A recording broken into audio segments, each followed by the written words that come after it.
So it occurs to me that I'm actually doing my box office review for the weekend on a Saturday. I'm releasing it on a Saturday, which is unheard of.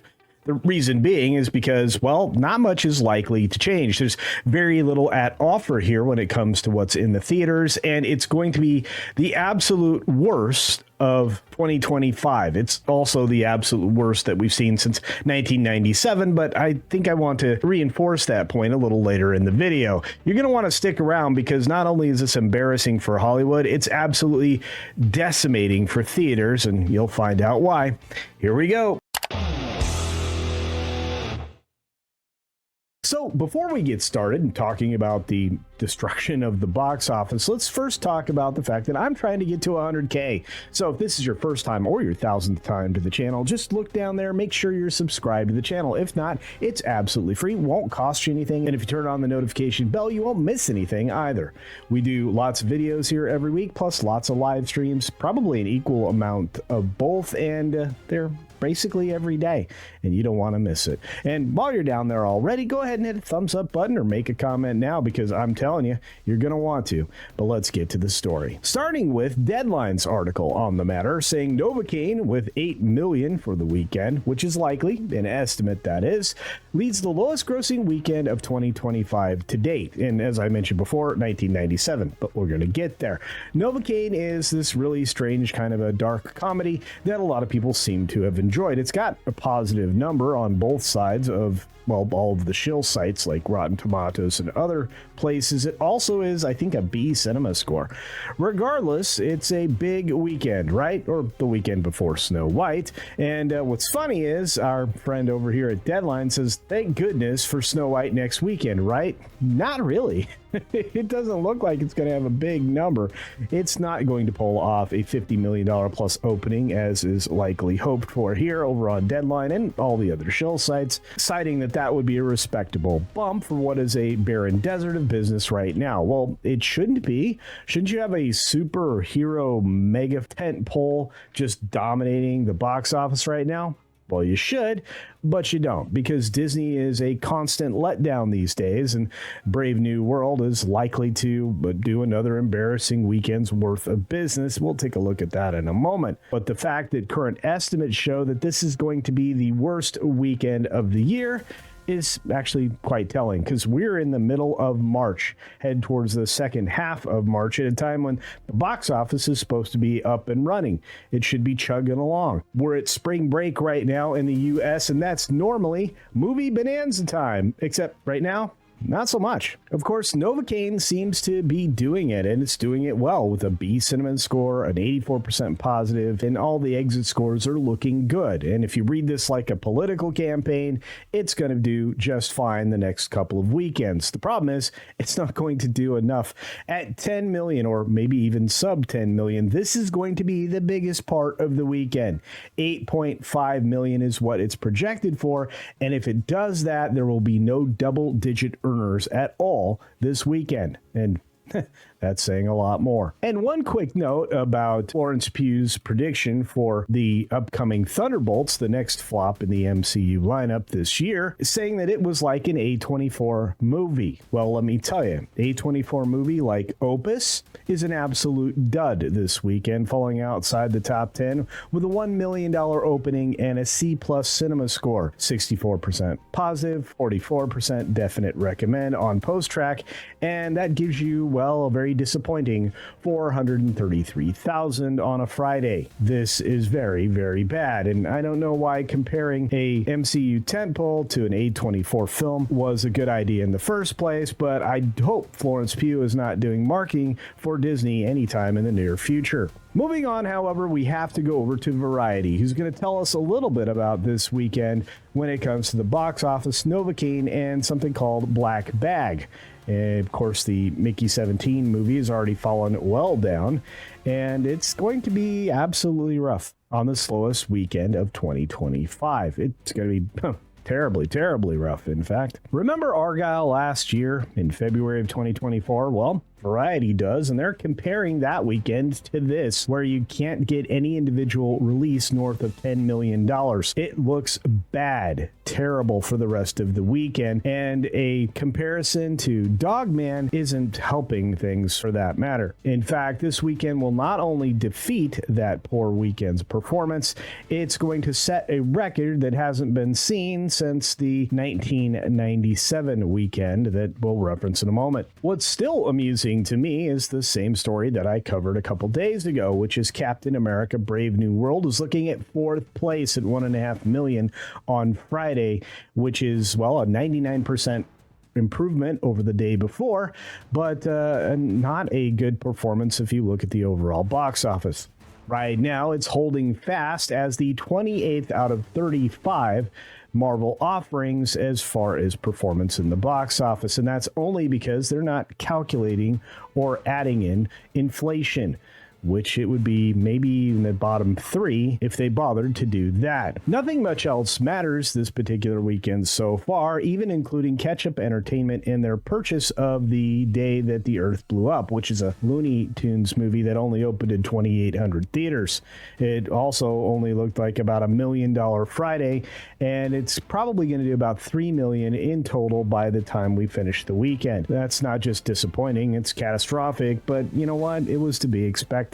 And Ketchup is, well, living up to their name, a topping that you put on when you don't have any other choice, just for some flavor. And finally, I dive into the last trade, unfortunately not owned by Penske, for them to give us the same idea that Novocaine is on a miserably slow weekend at $8.5 million. Then still leads all comers. The poor theaters are only looking at about $52 million, and believe me, I think it's criminal, and it's Hollywood's fault, and Hollywood's going to be to blame for a while, and when we work into Snow White, it'll only be a temporary reprieve with a small bump, maybe even crossing $100 million at the box office in total, but by my estimation, probably not. And of course, not to confuse you at all, but when I say crossing $100 million at the box office, I'm talking about the whole box office, not Snow White. Snow White's going to do terribly in regards to its overall opening weekend.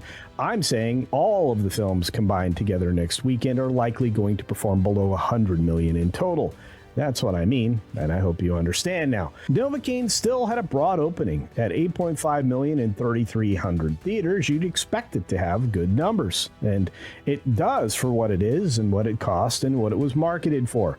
What it doesn't have is an enormous budget to try to offset from, well, the meager expectations that the distributor Paramount likely had for this particular film. At the same time, Warner Brothers has to be embarrassed and concerned, and maybe that's why David Zaslav is rumored to be really frustrated with theatrical performance of Michael DeLuca and Pam Abdi and all of their choices going forward into what many would consider one of the most riskiest slates they've ever put out, because it's full of things that are not sequels. Mickey 17 dropped about 60% from its $19 million opening to about $7.6 million, which will keep it firmly in second place. And again, I just have to draw everybody's attention to this paragraph in the wrap article here, saying that not only is this the lowest weekend total in 2025 so far, at a time when business usually picks up because of spring break, as I mentioned before, the totals for the last two weekends mark the lowest seen in March since 1997. You have to go back to the global crisis where things got artificially shut down because people were worried. Let's just put it that way. And that should tell you an awful lot, because again, when they do this and they make these comparisons, they're not doing it based on the adjustment for inflation, just the flat numbers. So if you're an exhibitor right now, you should be terrified, and they probably are. Last but not least, I need to jump over to the numbers. Why am I putting Kung Fu Panda up here for last year's box office performance? Well, because this thing started out about where Snow White is going to be. And if you look at these final numbers, do you think that Snow White will earn more or earn less? Let me know your thoughts down in the comments section below. But more importantly, this is what Friday looked like at the numbers for the weekend. And as you can see here, Paramount got 3.9 million for Thursday, Friday combined at its opening. And Black Bag got 2.78 million for Thursday and Friday combined. Finally, Mickey 17 at 2.2 million so far is, doing what it could do. I'm not sure how much more of a performance it will be. It's a significant step up from Thursday's numbers, but again, Mickey 17 will probably lose Warner about $100 million in total, perhaps more. And finally, Captain America Brave New World, on its way out the door with 1.5 million on a Friday, is telling you that, it's in rough shape, and it's not going to get much better, and it may still not cross 400 million this weekend. And how embarrassing would that be? Look, at the end of the day, the thing that I'm focused on is the exhibitors, because Hollywood has done them dirty, and they've done them dirty for like 6 years at this point. They are not giving these exhibitors marketable movies, ones that are really going to perform in the box office at the time when they absolutely need them. We can always push off January performance for whatever reason. I don't know why it's acceptable to do that, but it has been for a decade or more. And the same thing has been basically slated for February. But by the time we get to March, you got to put some meat on the bone, Hollywood, or else these exhibitors are going to dry up, and you will have one less way to monetize your productions and maybe even interest overall in anything you have to offer. International box office is starting to fill up. China is turning into a kind of a competitor, not really, but you have a lot of international films entering our space, whether it be through the cinemas or through Netflix.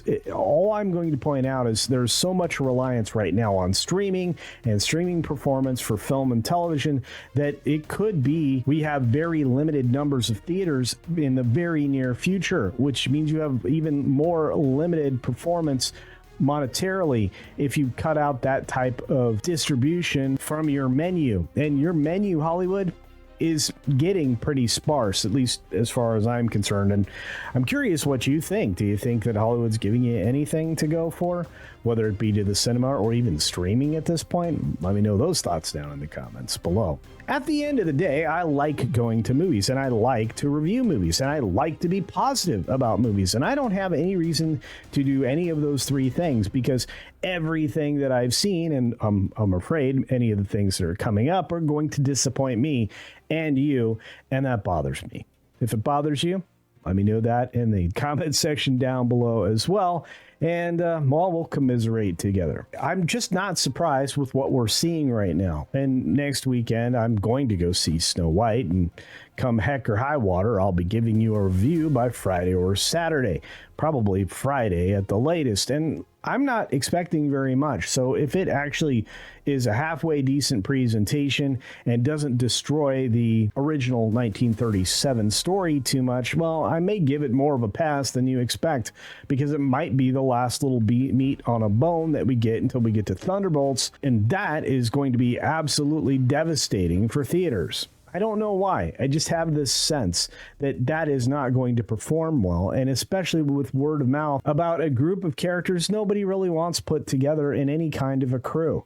I don't know who decided to push this forward or why, but this is not going to be anything that they may have envisioned. It's not going to be a ragtag crew of what people would consider villains coming together to be the anti-heroes that we all didn't know we needed. It's going to be more about characters that we've kind of abandoned and don't really want, and yet here they are, with the exception of maybe Bucky Barnes. The balance of this is just headed for disaster, and if the film is not put together right, well, it's going to prove itself a disaster in a couple of weekends. After that, it's off to the races when we get to the moonwalking first steps of Fantastic Four, which may be the last steps in the direction of that franchise, because I don't think Disney knows how to handle anything that should be presented as family oriented or derived from family like the Fantastic Four is. And the absolute last gasp for Disney at the end of the year would be, I guess, Doomsday or maybe Avatar. I don't know. And likely by the time we get there, I won't care. But hey, those are my thoughts at this point. What are yours? That's right, audience participation time, and I will recommend, if you haven't commented already, put some comments down there right now because they absolutely help. Also, if there's some subject you would like me to cover in the future, you can put that down in the comments section below as well. As you can tell, I'm trying to answer as many, if not all, of the comments that have been coming in on any of these videos. As always, be sure to take care of yourself, take care of others, wash your hands because it's good hygiene, and until next time, see ya for real.